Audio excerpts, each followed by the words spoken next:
अस्सलामुअलैकुम स्टूडेंट्स, कैसे हैं आप सब। उम्मीद करती हूँ आप सब लोग ठीक होंगे, खैरियत से होंगे। बहुत सारे स्टूडेंट्स की ये डिमांड आ रही थी कि चैप्टर 10 को भी डिस्कस करें और बाकी चैप्टर्स की जो एक्सरसाइज है, क्वेश्चन आंसर्स है, उनको डिस्कस करें। तो कुछ इश्यूज चल रहे थे, मेरा लैपटॉप ख़राब हो गया था, एडिटिंग में इश्यूज आ रहे थे।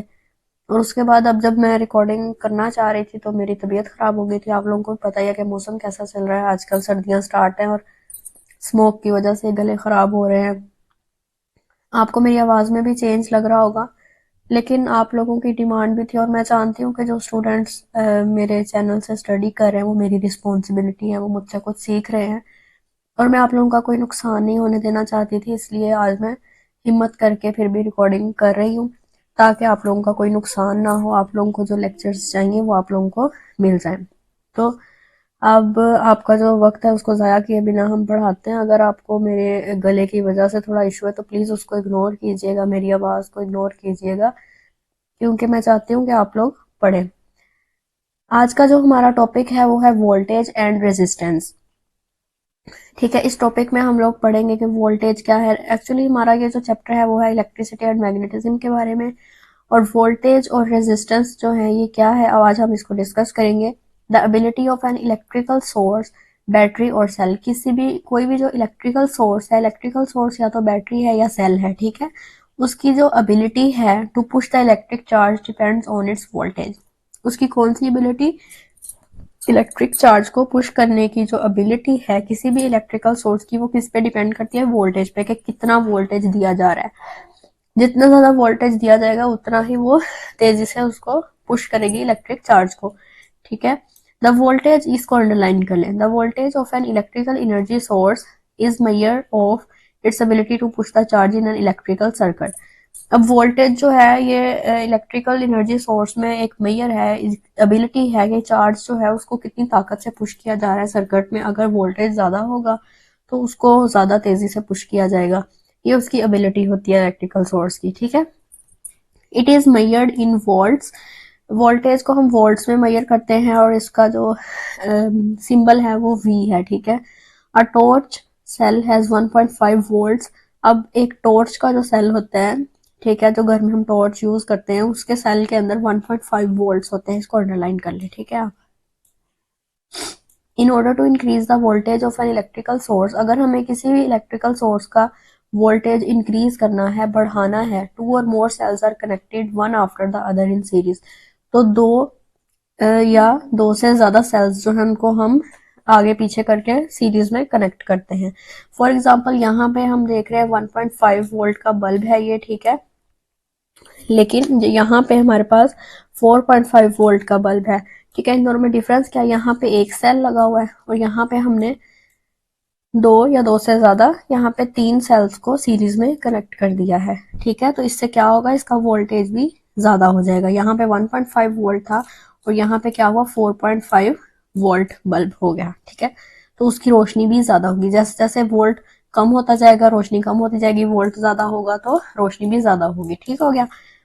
Voltage is measured by an instrument called volt meter. अब वोल्टेज को मेजर करने के लिए कौन सा इंस्ट्रूमेंट यूज होता है, वोल्ट मीटर इंस्ट्रूमेंट यूज होता है। A voltmeter as shown in figure 10.3a has two terminals। अब जो वोल्ट मीटर है इसके दो टर्मिनल होते हैं, यहाँ पे नीचे आपको दिखाया गया है। ठीक है, दो टर्मिनल है, एक ये और एक ये। ठीक है, बाद में इसको देखते हैं डायग्राम को, पहले हम थ्योरी पढ़ लेते हैं। Red port is it's positive terminal. अब जो रेड कलर का जो हमारे पास ये टर्मिनल है ये किस लिए है, ये पॉजिटिव टर्मिनल है। while black port is its negative terminal, it has pointer that moves over a scale। इसके ऊपर ये जो पॉइंटर बना हुआ है ये स्केल पे ऐसे मूव करता है। ठीक है, the position of the pointer on the scale tells the voltage across which it is connected. तो पॉइंटर की जो पोजीशन है स्केल पे वो हमें बताती है कि वोल्टेज कितना है, जिस भी चीज के साथ कनेक्टेड है उसका वोल्टेज कितना है। ठीक है, तो वो वोल्टेज मेजर करने के लिए ये वोल्ट मीटर यूज होता है। A voltmeter is always connected with its correct terminal। अब मैं आपको पढ़ाता नहीं हूँ लेकिन मेरे गले में बहुत ज्यादा खराश है, इस चीज को इग्नोर कीजिएगा। वोल्टमीटर जो है ये हमेशा करेक्ट टर्मिनल में कनेक्ट किया जाता है across a device in electric circuit. और यहाँ पे बी में उन्होंने आपको दिखाया गया है, यहाँ पे जो नेगेटिव टर्मिनल है उसको ब्लैक जो है, ब्लैक क्या था हमारे पास, रेड पोर्ट जो था वो पॉजिटिव टर्मिनल था, व्हाइट पोर्ट जो था वो नेगेटिव टर्मिनल था। तो उसको सही टर्मिनल में आपने जोड़ना है, ठीक है। The volt it is not connected in series like ammeter, ammeter की तरह ये सीरीज में कनेक्ट नहीं होता। The voltmeter shows the voltage across the device, voltmeter जो है ये वोल्टेज को शो करता है पूरी डिवाइस में। We can also measure the voltage across a combination of cells, हम लोग वोल्टेज की को कैसे मेयर कर सकते हैं, कम्बिनेशन ऑफ सेल्स के जरिए भी मेयर कर सकते हैं, ठीक है। उसके बाद नीचे आ जाता है the measure of hindrance to the flow of electric current in an electrical circuit is called resistance. अब रेजिस्टेंस की ये डेफिनेशन है, इसको अंडरलाइन कर लें। फ्लो ऑफ इलेक्ट्रिक करंट की जो हिंड्रेंस, मेयर ऑफ हिंड्रेंस है, उसको किसी भी इलेक्ट्रिकल सर्किट में उसको हम बोलते हैं रेजिस्टेंस, ठीक है। Resistance is measured in ohms, इसका यूनिट क्या है, ओहम्स है। Symbolised by Greek letter omega, ठीक है, इसको ओमेगा से शो करते हैं। Ohm is the SI unit of resistance, resistance का एसआई यूनिट क्या है, ohm. According to Ohm's law, अब ओहम्स लॉ क्या है ये आपने बहुत अच्छे से याद रखना है, ये पेपर में आ जाता है कई बार। The resistance R is the ratio of voltage across a conductor and current I flowing through it. Resistance जो है वो रेशियो ऑफ वोल्टेज है, कि वोल्टेज की कितनी रेशियो है कंडक्टर के अंदर और करंट, उसके अंदर से करंट कितना फ्लो हो रहा है। मैथमेटिकली अगर हम इसको लिखें तो ये आएगा resistance is equal to voltage over current. तो रेजिस्टेंस को हम आर से रिप्रेजेंट करते हैं, वोल्टेज को वी से और करंट को आई से। The above relationship is discovered by German scientist। अभी ये रिलेशनशिप जो है रेजिस्टेंस का, वोल्टेज का, करंट का, ये किसने डिस्कवर किया था, जर्मन साइंटिस्ट था जॉर्ज साइमन ओहम। इसी के नाम पे इसको ओहम्स लॉ कहा जाता है, ठीक है। It is therefore called Ohm's law, ठीक हो गया। ये आपको अच्छे से आना चाहिए। यहाँ तक आज का हमारा टॉपिक था।